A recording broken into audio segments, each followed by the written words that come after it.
A proposta deste congresso, dessa escola bíblica, é falar sobre o arrebatamento pré-tribulacional em suas evidências bíblicas e históricas. Ontem fizemos uma introdução e hoje nós vamos ler o que Paulo falou nas cartas aos Tessalonicenses. 1ª e 2ª Tessalonicenses são consideradas as cartas escatológicas. Paulo fala nessas duas cartas sobre uma escatologia que ele não fala em outras cartas. E é interessante nós notarmos que as duas primeiras cartas aos Tessalonicenses são as primeiras cartas que ele escreveu. Então, quando Paulo começa a escrever as suas epístolas, o assunto primordial é arrebatamento. Segunda carta, capítulo de número 2, versículo 1 ao 3, diz assim: Ora, irmãos, quanto à vinda de nosso Senhor Jesus Cristo e a nossa reunião com Ele, rogamo-vos que não desistais facilmente do vosso modo de pensar, nem vos perturbeis, quer por espírito, quer por palavra, quer por epístola, como se procedesse de nós, como se o dia de Cristo já tivesse chegado. Ninguém, de maneira nenhuma, vos engane, pois isso não acontecerá, sem que antes venha a apostasia e se manifeste o homem do pecado, o filho da perdição. Amém? Pode se assentar. Peço tua paciência por 30 minutos, para que eu possa transmitir a conclusão da palavra do Senhor para este final de semana. Falar sobre o apóstolo Paulo é muito importante nós, antes, entendermos e ao menos lembrarmos da chamada desse apóstolo. Há 3 referências fundamentais no texto bíblico, em Atos dos Apóstolos, que fala da chamada de Paulo. Isso é muito importante para a forma com a qual nós consideramos aquilo que ele escreveu. Capítulo 9, versículo 15 de Atos dos Apóstolos, nós vemos a chamada de Paulo e o testemunho do próprio Cristo, dizendo para Ananias que Paulo é para ele, para Cristo, um vaso escolhido. Jesus disse: este é para mim um vaso escolhido. A partir disso, o apóstolo Paulo vai por 2 vezes testemunhar. Ele vai contar algum detalhe a mais do que aconteceu nesse dia, de Atos 9, 15. Propósitos da sua chamada, ele mesmo vai dizer. Capítulo 22, versículo 14 de Atos dos Apóstolos.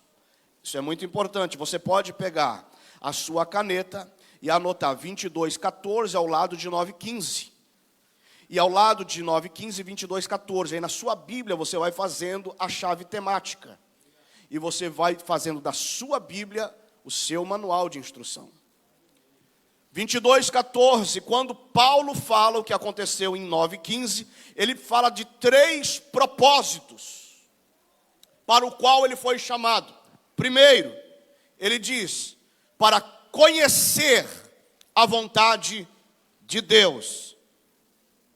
Terceiro propósito para o qual ele foi, segundo propósito para o qual ele foi chamado, para ver Jesus. Terceiro propósito para o qual ele foi chamado, para ouvir Jesus. E quando em Atos 26, 16, que são os 3 textos que falam de sua chamada. O primeiro é narrado por outrem, e os outros 2 ele mesmo falando de sua experiência. Ali conta, e aqui é muito importante, 26, 16 de Atos é extremamente importante, porque ali está escrito que ele testemunharia das coisas que Jesus ainda lhe apareceria para contar. Escute isso. Ele ainda ia testemunhar de coisas que Jesus ainda, coisas no plural, que Jesus ainda ia lhe aparecer. Ele já tinha aparecido em Atos 9. No caminho de Damasco, Jesus já tinha aparecido. Mas aqui diz que Jesus ainda lhe apareceria outras vezes para contar outras coisas que ele ainda não havia contado. Propósitos da chamada de Paulo. Então, Jesus se comunicaria com Paulo outras vezes. Seriam revelações futuras. E isto seria recorrente no ministério de Paulo. Nós vamos ver em Atos 16, versículo 6 ao 10, por exemplo, o Espírito Santo guiando Paulo para a Macedônia. 1 Coríntios 2, 10 ao 13, nós vamos ver o apóstolo Paulo falando de mistérios revelados pelo Espírito Santo, ou seja, assuntos que ainda não haviam sido ditos por nenhum profeta, por nenhum historiador do Antigo Testamento. 1 Coríntios capítulo 12, versículo 1 ao 4, Paulo fala sobre revelações que ele teve quando foi ao terceiro céu. Então, vários textos bíblicos vão nos mostrando que, de fato, Jesus foi aparecendo a Paulo outras vezes, além daquele dia no caminho de Damasco. Tanto que nós hoje estamos aqui para a Santa Ceia Regional, e a leitura mensal da Santa Ceia, segundo aos Coríntios, capítulo 11, versículo 23, começa assim, Paulo dizendo, pelo que eu recebi do Senhor, o que também vos ensinei. Ele está dizendo, o que eu falo a partir de agora sobre a ceia, ninguém me contou, Gamaliel não me contou, Pedro não me contou, ninguém me contou, eu aprendi dele, foi um dos encontros dele com Jesus, ou melhor, foi um dos encontros de Jesus com ele, porque era Jesus quem vinha para falar, Jesus quem aparecia para falar com Paulo. Gálatas capítulo 1, versículo 11 e 12, ele diz, o evangelho anunciado não foi ensinado pelos homens, mas pela revelação de Jesus Cristo. Efésios 3, versículo 2 ao 5 diz, é um mistério revelado pelo Espírito, não por ensino humano. Por isso quando ele diz, o que eu tinha, o que eu era, o que eu possuía, reputei tudo isso como esterco, porque não serve para nada. O que eu tenho, o que eu ensino, não são palavras persuasivas de sabedoria humana, mas é demonstração do Espírito e de poder, porque o que eu tenho eu aprendi dele, foi o encontro com ele. Aleluia! E é interessante, meus irmãos, que o apóstolo Pedro, uma das 3 colunas da igreja, junto com Tiago e João, ele legitimou os escritos de Paulo, e foi o primeiro na história a incluir as epístolas de Paulo no patamar de cânon, no patamar de escritura. Quando Pedro fala de Paulo, na segunda epístola que Pedro escreve, no capítulo 3, versículos 15 e 16, Paulo diz assim, Pedro diz assim, e tende por salvação a longanimidade de nosso Senhor, como também o nosso amado irmão Paulo vos escreveu, segundo a sabedoria que lhe foi dada. Olha o que Pedro diz de Paulo, a sabedoria de Paulo foi dada, não era dele, não é porque ele estudou, não faz parte do repertório da sua capacidade de falar vários idiomas, não é porque ele era fariseu de fariseus. A sabedoria que ele tem não pode ter sido estudada, não pode ter vindo de uma escola, foi Deus que deu. A sabedoria que ele foi dada. Aleluia! No versículo 16, Pedro diz: falando disto, do que? Da longanimidade para a salvação de todas as pessoas, falando disso como em todas as suas epístolas. É interessante, Pedro lia tudo que Paulo escrevia. Todas as suas epístolas. E Pedro sabia que Paulo falava da longanimidade, da salvação, que a igreja tinha que esperar em todas as suas epístolas. Aí Pedro diz: entre as quais há pontos difíceis de entender, que os indoutos e os inconstantes torcem. Olha o segredo. E igualmente as outras escrituras. O que isso quer dizer? Paulo está incluindo as epístolas de Paulo ao nível das escrituras. Nada havia ainda sido escrito além do Antigo Testamento. Mas Paulo começa a escrever suas epístolas. E Pedro tem a autoridade para dizer: o que Paulo escreveu é tão palavra de Deus quanto o que Jeremias escreveu. É tão palavra de Deus quanto o que Moisés escreveu. É tão palavra de Deus quanto o que Isaías escreveu. É sagrada escritura. Outras escrituras. Então Paulo legitima o que Pedro legitima o que Paulo escreve. E por que isso é importante? Para que nós entendamos que a autoridade escatológica de Paulo nasce diretamente do seu chamado direto por Cristo. Por quê? Jesus lhe apareceria outras vezes para lhe trazer outras revelações. O mesmo Senhor que o chamou foi quem lhe revelou os mistérios do arrebatamento da igreja. 1 Tessalonicenses aí, onde nós estamos, no capítulo 4, versículo 15, Paulo diz: o que eu estou dizendo, e aqui ele está falando do arrebatamento: dizemo-vos isso pela palavra do Senhor. Está dizendo: estou dizendo para vocês sobre isto o que Deus me falou. Digo-vos pela palavra do Senhor, não vem de mim, não é o que eu acho. A primeira epístola aos Tessalonicenses, portanto, foi a primeira carta que Paulo escreve, falando do arrebatamento. Quando o apóstolo Paulo recebe essa doutrina do próprio Cristo e começa a falar com a igreja de Tessalônica, exatamente para esclarecer dúvidas sobre a vinda de Cristo. Por quê? Porque lá em Tessalônica, onde Paulo tinha passado apenas 21 dias, porque ele foi rechaçado daquela cidade, mas ele passou 21 dias ensinando, e ensinando escatologia.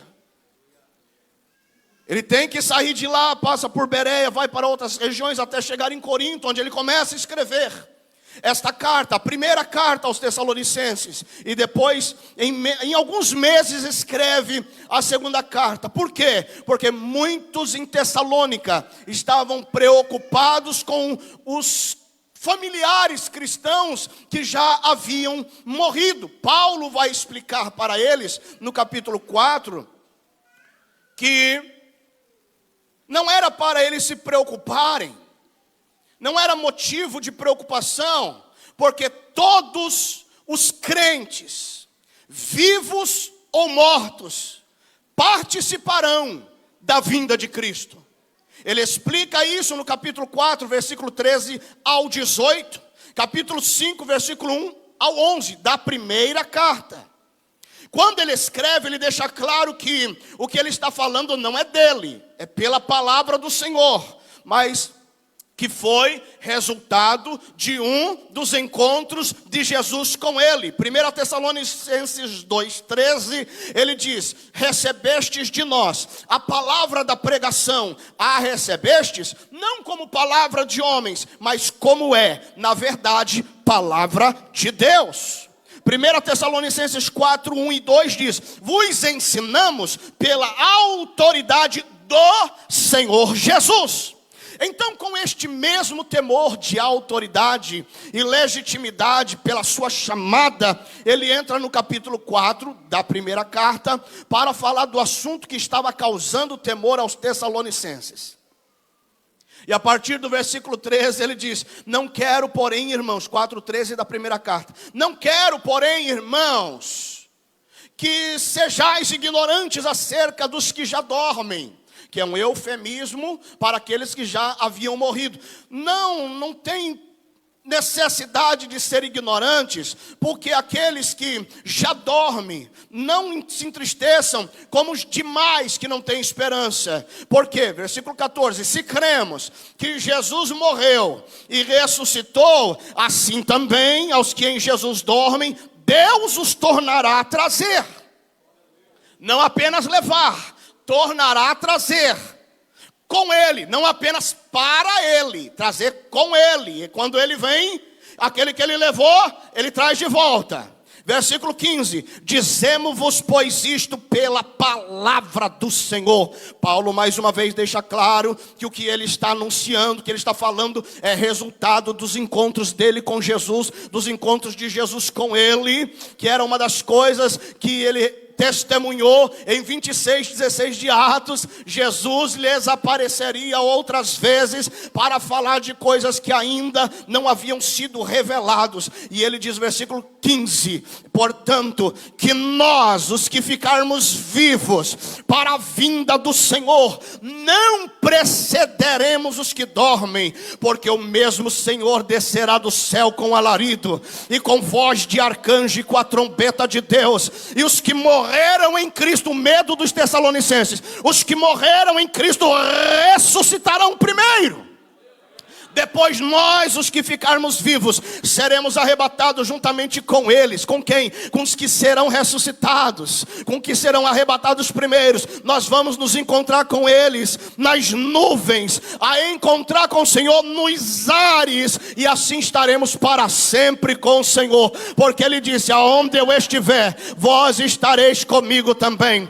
Versículo 18, como dissemos ontem: portanto, não tenham medo, consolai-vos uns aos outros com estas palavras. Vão para as casas, vão para o meio das famílias. Aqueles que estiverem atemorizados, deem essa palavra, fiquem tranquilos. Nós vamos, quem morrer vai ressuscitar, quem estiver vivo vai ser arrebatado. Consolem uns aos outros com esta palavra. Assim encerra praticamente a primeira epístola. É óbvio que vem o capítulo 5, vai vir algumas considerações, algumas exortações à vigilância, o que reforça a questão da vinda iminente de Jesus, e ele vai fazer as suas saudações finais, como era de praxe, encerra a primeira carta. Meses depois, alguém traz uma nova demanda para Paulo, e ele tem que escrever a segunda epístola, e nós só estamos lendo a Bíblia. A gente só está lendo a Bíblia. Não tem como aprender Bíblia sem ler Bíblia. O capítulo 4 encerra dessa forma. Quando começa o capítulo? A segunda carta, aliás,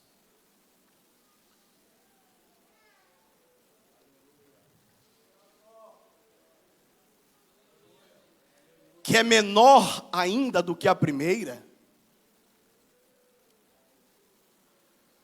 Antes de começar, inclusive, a segunda carta, quando começa o capítulo 5, da primeira, quando ele diz assim, olha, 5 da primeira, irmãos, ele diz assim: mas, irmãos, acerca dos tempos e das estações, das épocas, não necessitais de que vos escreva, pois vós mesmos sabeis bem que o dia do Senhor virá como ladrão. O que Paulo está deixando claro aqui para nós é que os tessalonicenses já sabiam disso. Vós sabeis bem. Por quê? Porque Paulo já havia ensinado sobre isso quando ele esteve lá nos 21 dias. Atos 17. Vocês sabem. Mas quando ele começa o capítulo 5, ele diz, mas vós, irmãos, mas não se começa nada, né? A conjunção adversativa, mas não começa nada. A gente nunca começa uma conversa, um assunto novo falando, mas é sempre para fazer uma ponte, trazer ou ligar uma ideia a outra, ou contradizer o que está sendo dito. Olha, eu gosto dessa fruta, mas se ela fosse mais doce, seria melhor. Então, é uma contradição. Aqui Paulo está linkando uma coisa na outra. A ideia é a mesma. É uma conjunção. Lembrando que não havia capítulo e versículo na igreja primitiva. Não havia capítulo e versículo no Antigo Testamento. O texto era corrido. Isso aqui foi colocado depois. Ajuda muito, graças a Deus. Funciona como endereço. Não é? Já imaginou encontrar um texto bíblico sem capítulo e versículo? Misericórdia. A gente tem que ir por frase e página. Ficar procurando. Graças a Deus por isso. Mas isso tudo aqui não havia. Então Paulo está falando a mesma coisa. O versículo 18 não encerra o assunto do capítulo 4. Ele linka o capítulo 5 com o mas. Consolai-vos uns aos outros com essas palavras. Mas, irmãos, acerca dos tempos das épocas, eu não preciso falar mais nada. Vocês sabem muito bem que o dia do Senhor não vai acontecer assim como vocês estão pensando. Não precisa ficar com medo. Ele vai vir assim, olha, vocês estão achando que já aconteceu, porque alguém tinha dito para eles que eles estavam vivendo o dia do Senhor. E nós vamos falar sobre o dia do Senhor um pouco daqui a pouco. Ele diz assim, não, ele vai vir como ladrão de noite. É sem que ninguém espere. Então, queridos irmãos, o capítulo 5, ele vai falar sobre aquilo que as pessoas gentílicas, afastadas de Deus, vão estar pensando. Por quê? Quando ele diz assim, versículo 3, quando disserem, quando andarem dizendo, o pronome aí é um sujeito oculto, não é? Eles, quando eles andarem dizendo, quando eles disserem. Então Paulo está dizendo, tem um grupo aí que não é nós. Tem um grupo aí que não são vocês. Eles. Quando eles estiverem dizendo a paz e segurança, o povo, o mundo, quando eles disserem a paz e segurança, então a eles, não é nós, não são vocês, a eles sobrevirá repentina destruição, como as dores de parto, aquela que está grávida, como a gestante sente repentinamente as contrações, assim virá a eles a repentina destruição. De modo nenhum escaparão. Eles, de modo nenhum, escaparão. Versículo 4, mas vós, agora não é eles, mas vós, irmãos, já não estáis em trevas. Para que aquele dia, o dia da repentina destruição, o dia do Senhor, não vos surpreenda como ladrão. Porque todos vós, versículo 5, sois filhos da luz e filhos do dia. Agora ele vai se incluir, ponto e vírgula, nós. Vocês e eu, nós não somos da noite, nós não somos das trevas, versículo 8, mas nós que somos do dia, sejamos sóbrios, vestindo-nos da couraça da fé e do amor e tendo por capacete a esperança da salvação, versículo 9, porque Deus não nos, você e eu, predestinou para a ira, alamanchoria, cantora, mahaia, mas para a aquisição da salvação por nosso Senhor Jesus. Mas a eles de modo nenhum escaparão, mas a eles sobrevirá repentina destruição. Mas nós não fomos preparados para isso, não somos separados para isso, nós somos separados para a aquisição do nosso Senhor e Salvador Jesus Cristo.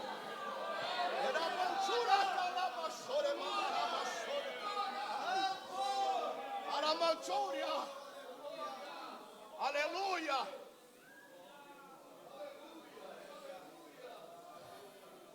Não é sem razão que 1:3 de Apocalipse diz: bem-aventurado é aquele que lê a palavra. Como é bom ler a Bíblia. Então, vamos para a segunda carta. Por conta de dúvidas escatológicas que os tessalonicenses ainda tinham, Paulo escreve a segunda carta. A propósito da segunda carta, primeiro, corrigir maus entendidos sobre o fim dos tempos. Alguns membros da igreja de Tessalônica acreditavam que estavam vivendo o dia do Senhor, que o dia do Senhor já havia chegado. Por isso, no capítulo 2, onde lemos, versículo 2, diz assim: ninguém de maneira alguma vos engane. Ou melhor, versículo 2: que não desistais facilmente do vosso modo de pensar, nem vos perturbeis, quer por espírito, quer por palavra, quer por epístola, como se procedesse de nós, como se o dia de Cristo já tivesse chegado. Meus irmãos, o que Paulo está dizendo: não pense o contrário do que nós ensinamos. Alguém está dizendo para vocês por espírito, tem algum profeta no meio de vocês se levantando e dizendo: estamos vivendo o dia do Senhor. Paulo diz: não dê ouvido a essa voz, não é de Deus.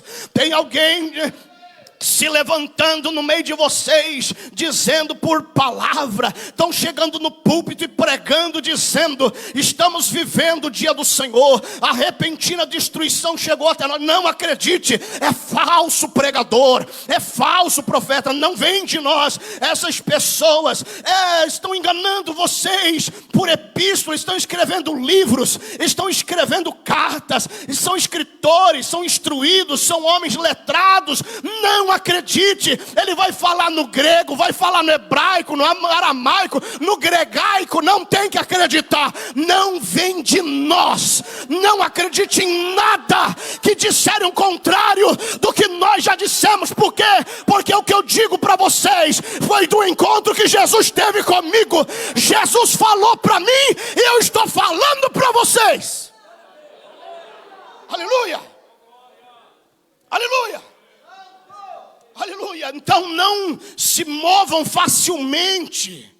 O que estava causando essas interpretações equivocadas da primeira carta, quando Paulo falou do arrebatamento no capítulo 4, ele tem que esclarecer na segunda carta.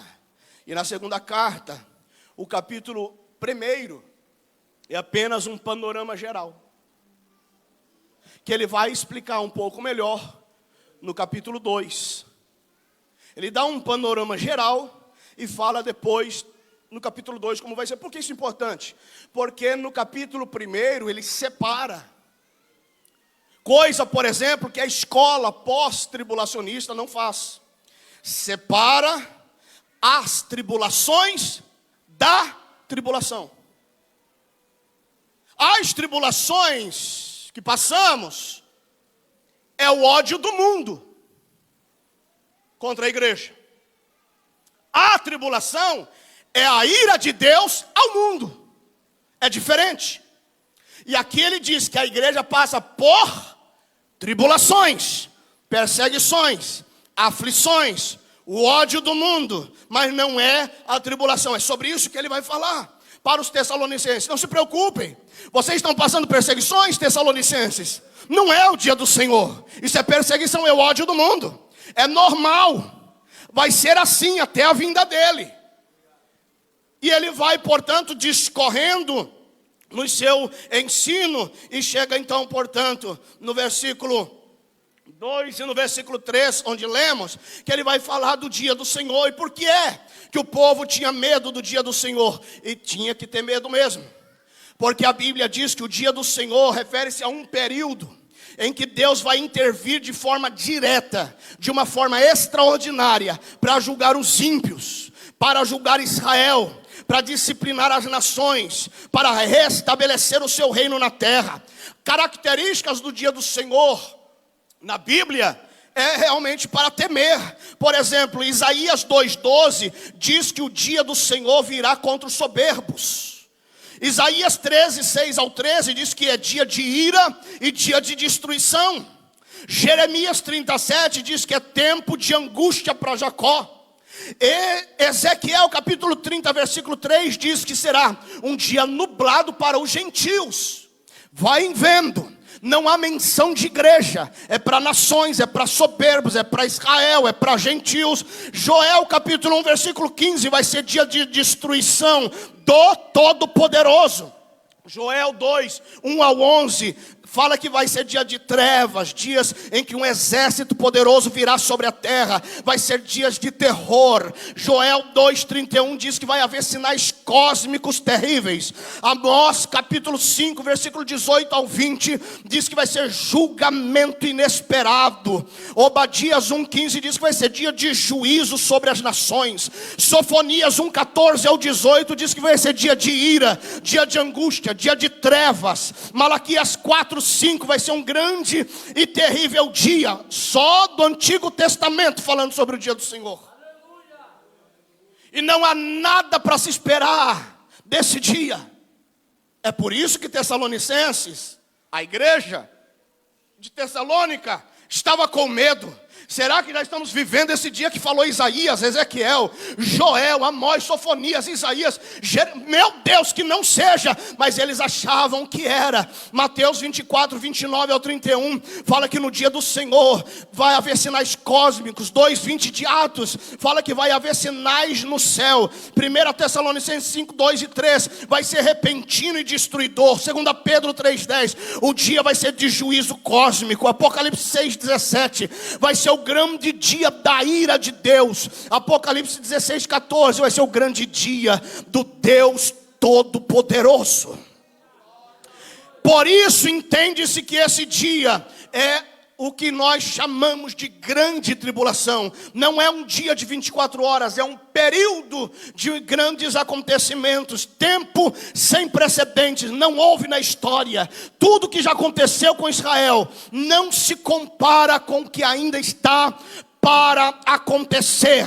Por essas características é que os tessalonicenses estavam apavorados. Então Paulo passa a consolá-los com a instrução que Cristo lhe deu, lembrando-os que ele mesmo já havia dito. Capítulo 2, versículo 5, segunda carta. Não vos lembrais de que estas coisas eu vos disse quando eu ainda estava convosco?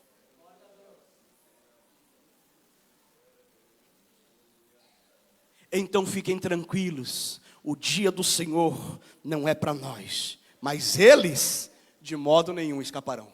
Mas nós, os que ficarmos aqui, firmes, santificando a nossa vida, não fomos predestinados para a ira.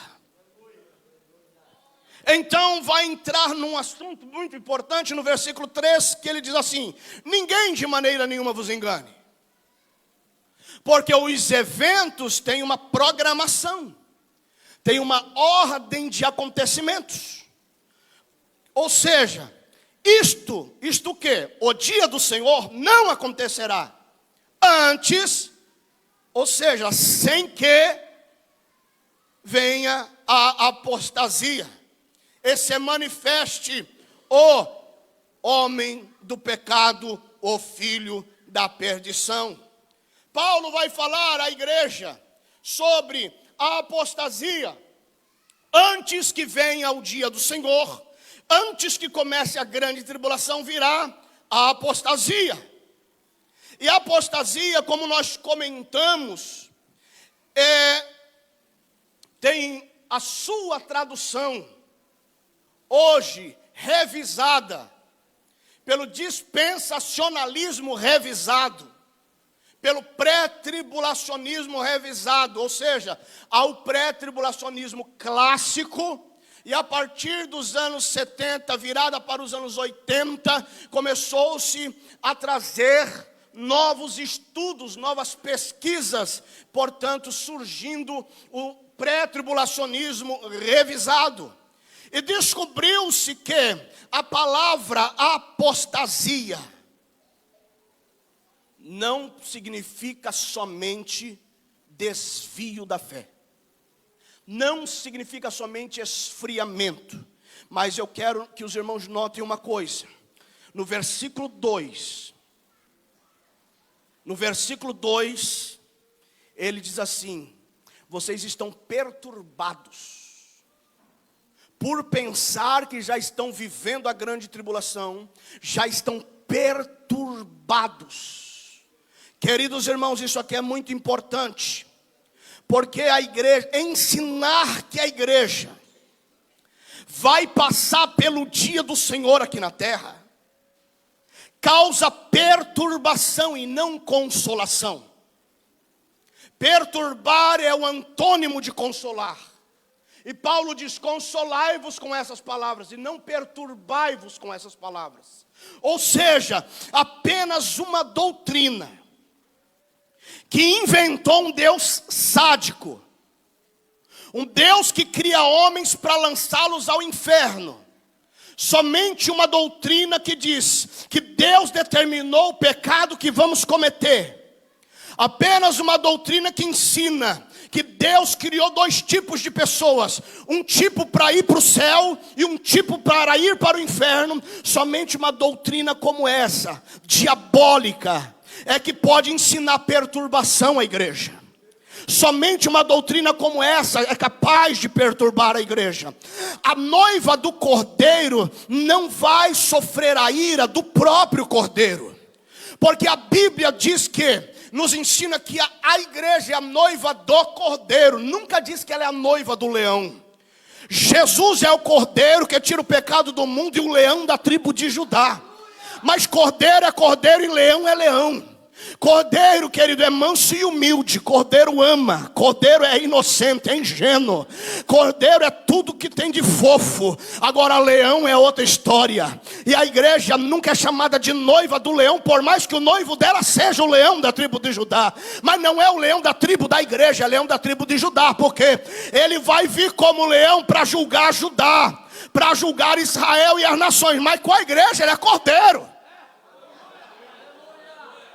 Com a igreja ele é cordeiro. Ele não morreu na cruz e ficou irado e diz assim: agora que eu sofri por você, você vai ver o que eu vou fazer.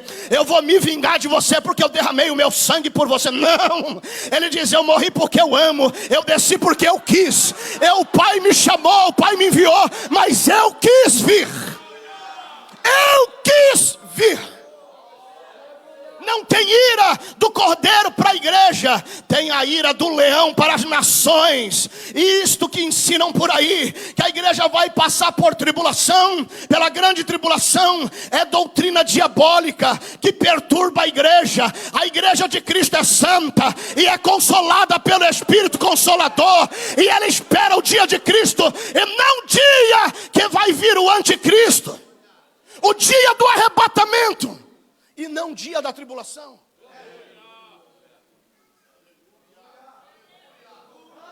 Ele fala da apostasia.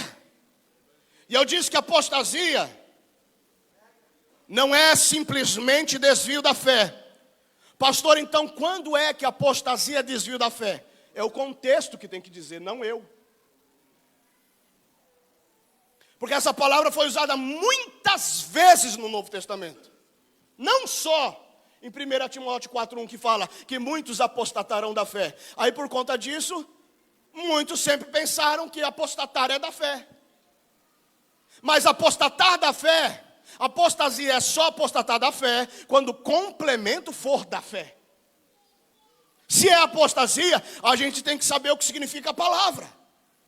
E o que significava a palavra? O que significa a palavra apostasia? Separação, afastamento, retirada. Apostasia significa isso.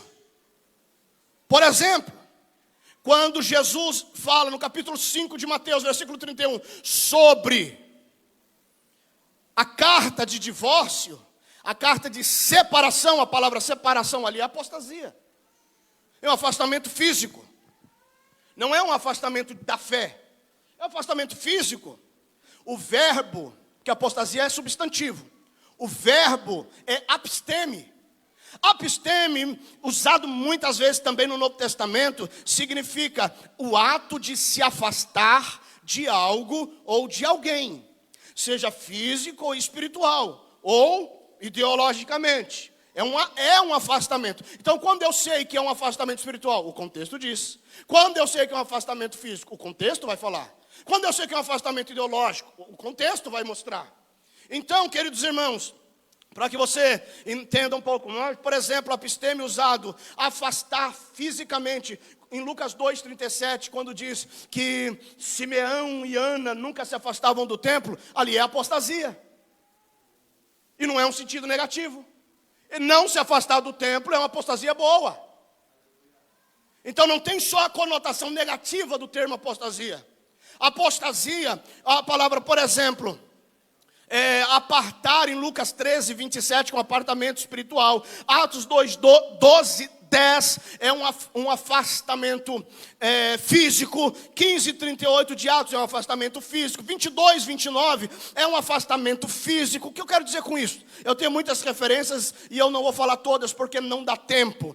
Que fala que a apostasia pode ser eu me afastar de alguma coisa, de algo, ou de alguém, ou de algum tipo de pensamento. Por exemplo, quando a pessoa se converte a Cristo, é uma apostasia, porque ela está se afastando do erro, está se afastando do caminho mau, está se aproximando de Cristo. Então, o que vai definir o que é a apostasia do texto? O contexto.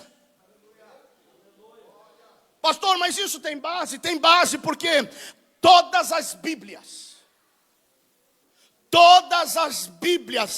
até antes da King James, 1611, ou seja, a primeira Bíblia a traduzir a palavra do original, aqui apostasia, para apostasia, é a King James 1611. Como assim traduziu apostasia para a palavra apostasia? É porque o termo apostasia para a King James foi transliterado. Antes de King James 1611, todas as Bíblias traduziam a palavra apostasia para retirada. Todas as Bíblias antes da King James 1611, o termo apostasia que nós lemos aqui, apostasia, nós leríamos hoje retirada. Então Paulo está dizendo, isto não acontecerá. Ninguém de maneira nenhuma vos engane. Isto não acontecerá sem que antes venha a retirada. Está entendendo? A retirada. Por que, pastor, mudou a tradução? Isso aqui é outra história. Nós não vamos entrar no contexto social da época. Por que de retirada foi para apostasia? Isso aqui é outra história, é coisa de teologia. Nós não vamos nos firmar nisso aqui, vamos ver que isso é importante e ao mesmo tempo não. Mas se aqui para nós, queridos irmãos, eu ler para você, o que você vai entender? Ninguém de maneira alguma vos engane. Não vai acontecer a grande tribulação antes que venha a retirada. Retirada do quê? Retirada de quem? Porque ele vai continuar dizendo, há um que ainda está restringindo a vinda do anticristo, ainda há um que está restringindo a grande tribulação de chegar, ainda um está segurando. Por isso o grande dia do Senhor, o dia da ira, o dia do furor, o dia da grande tribulação não pode chegar. Há um quem vai ser retirado, ele vai ser retirado, a igreja vai ser retirada, a igreja vai subir. Não pode acontecer. Paulo está dizendo, se você está aqui crente, se eu estou aqui com você, então ainda não é o dia do Senhor, porque não pode acontecer antes que você e eu sejamos retirados.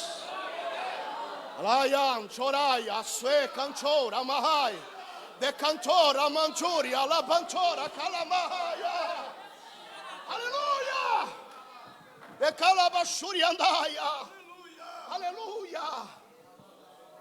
Então, se nós lermos com esta visão, com esta tradução, 2 Tessalonicenses 2:3, versículo 7 e 8, a ordem seria a seguinte: Jesus não volta antes de arrebatar a igreja. Como assim? Jesus não volta antes de arrebatar a igreja. Primeiro arrebatamento, depois a volta de Jesus. Jesus primeiro vem até as nuvens e a gente se encontra com ele lá, então ele não volta. Mas a Bíblia diz em Zacarias 14 que vai ter um dia que Jesus vai voltar. Porque a Bíblia diz que ele vai pisar nesse chão de novo. Aí é volta. Aí é a segunda vinda. A primeira ele pisou aqui, então a segunda ele vai pisar. No arrebatamento ele vai pisar? Não, então não é volta. Aí ele vai pisar no Monte das Oliveiras no final do dia do Senhor, no final da grande tribulação, quando todas as nações estiverem cercando Israel no Vale do Armagedon, para chegar e destruir, tentar destruir mais uma vez a nação de Israel. Ele desce. Apocalipse 19 diz que ele desce. E diz que eu desço com ele. Diz que você desce com ele. Porque Paulo disse, aquele que ele levou, ele vai trazer de novo. Aleluia, eu desço com ele. Ele desce no Monte das Oliveiras. A Bíblia diz que o Monte das Oliveiras vai fender de um lado para o outro, vai abrir um caminho no meio da montanha. Queridos irmãos, é tão maravilhoso. Eu estou encerrando, pastor. É tão maravilhoso, porque o mundo está dizendo, não, esse negócio de abrir mar, não abriu mar nenhum, foi a maré baixa, e o povo passou no tempo de maré baixa. Eles acham que para Deus é difícil abrir mar. Um dia Deus vai abrir uma montanha para dizer, eu sou Deus. Ele vai rasgar uma montanha no meio para dizer, eu abro ou não abro? Aleluia! Aleluia! Ele tem a chave que abre a qualquer porta, e quando ele abre ninguém fecha. Eu tenho que encerrar. Se coloque em pé. O restante a gente deixa para outra ocasião.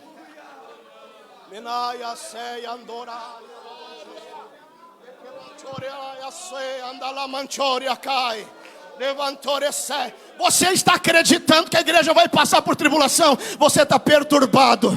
Mas o Espírito Consolador está dizendo para você, eu estou aqui ainda, então não está acontecendo. O Espírito Consolador está dizendo assim, olha, se eu ainda estou aqui, não cabe o anticristo e eu no mesmo espaço, ou é ele ou é eu. Então se eu estou aqui, não vai acontecer. Não acontece antes da retirada. Jesus vai retirar você e Jesus vai me retirar. Ah, pastor, mas essa questão aí da apostasia é coisa nova. Eu costumo dizer, quando eu vou pregar, e eu vou orar, e para Deus dar a mensagem, eu sempre digo, eu digo para a igreja em Garibaldi assim, eu sempre peço para Deus me dar uma mensagem desfibriladora.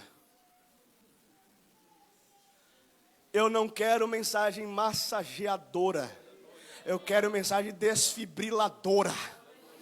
Coração parado tem que voltar a bater. Fé morta tem que reviver. Esperança tem que retornar. Perturbação tem que sair, a consolação tem que chegar. Então quando você diz assim, meu Deus, agora apostasia que o pastor está falando, só está te desfibrilando, não se preocupa não. Deus está te trazendo para a vida de novo, para você entender que a igreja com Cristo é céu e não inferno. Igreja com Cristo é céu e não terra. Aleluia. Ah, mas mesmo assim eu não acredito. Então assim, olha, se a apostasia era a partida da igreja, então os tessalonicenses não tinham que se preocupar, certo? Se a apostasia era retirada, eles não tinham que se preocupar, porque eles ainda estavam na terra, e Paulo também não foram retirados, então não vai acontecer o grande dia. Se a apostasia era o abandono da fé, ou é o abandono da fé, eles também não tinham que temer. Por isso só vai acontecer após a retirada do Espírito Santo, porque ele de fato é o restritor. Ele de fato é o que restringe a chegada do anticristo. Então, se ele está aqui ainda comigo e com você está sentindo ele por acaso? Se ele ainda está aqui, fica tranquilo. Então, se é retirado ou não, fica tranquilo. Ele vai chegar e vai tirar a igreja daqui, e nós vamos embora morar com Jesus. Eu encerro dizendo para você: você tem certeza que se ele vier hoje, você está pronto?